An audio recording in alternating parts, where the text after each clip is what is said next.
1 month after the start of the war in Ukraine, Russia says the first phase of the operation is over, destruction of Ukrainian military facilities, and that Moscow will now concentrate on liberating Donbas.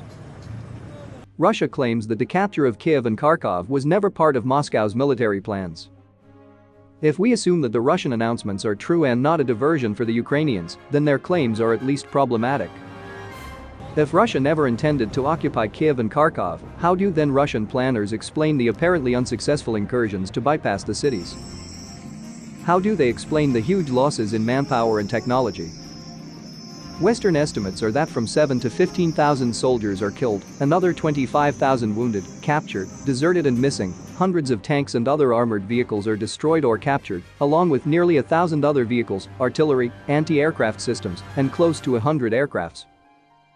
The performance of the Russian army in Ukraine is simply terrible, and their operational readiness is at a very low level. They have problems with logistics, command staff, chain of command, professionalism, operational procedures and tactics within the army, training, coordination between combat groups, use of air forces, morale. The Russian military obviously does not have the capacity to conduct complex multi-level combat operations, and it now turns out that decades of modernization have created a paper tiger because the Russian armed forces, like the rest of society, are plagued by corruption, and that has corrupted the process of modernization. In Ukraine, it turns out that exactly what the experts said before the invasion, 200,000 troops to attack a country of 232,000 square miles and 44 million inhabitants is simply too little, and it is now clear that Russia is not yet able to bring more troops to the battlefield. According to the informations from the field, reinforcements were brought from several Russian areas with unknown number.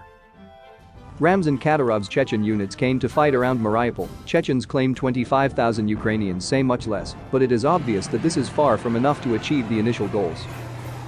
The Russian army is simply overstretched on a wide battlefield, and at almost every position it occupies, it is surrounded by Ukrainian forces carrying out constant counterattacks.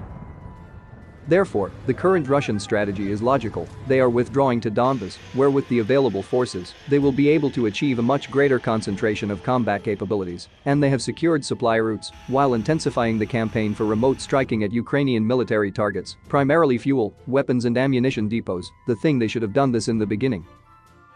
The Ukrainian armed forces, on the other hand, are not demilitarized, but they have managed to demilitarize the enemy quite successfully, and the current state of the Ukrainian forces is unknown, but they have certainly mobilized at least 300,000 more troops than the initial 120,000. They have withstood the Russian invasion so far, and they are obviously well supplied with anti-tank and anti-aircraft weapons, which means that there is no reason to doubt that this would change.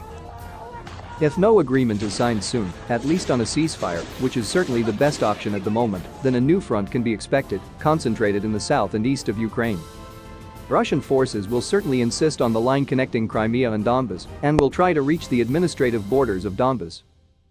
The Ukrainian Ministry of Defense released the latest statistics of the Russian losses. 16,600 personnel, 582 tanks, 1664 armored personnel carriers, 294 artillery systems, 93 multiple launch rocket systems, 52 anti-aircraft systems, 121 planes and 127 helicopters, 56 drones, 1144 vehicles, 73 fuel tanks, 7 boats. According to Western sources, these numbers are a little overstretched, but the Russian losses are very close to this data.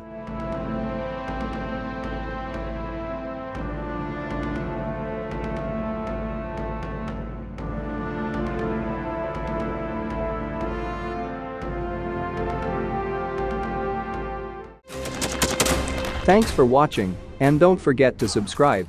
Also, if you want to support Warthog Defense, please become our member and get early access to new videos, exclusive members-only videos, and become administrator in comment section. The membership link is in the description. Rescues every day. We had a guy last week, it's 6 rescues in 6 days. You know, he's doing the job every day.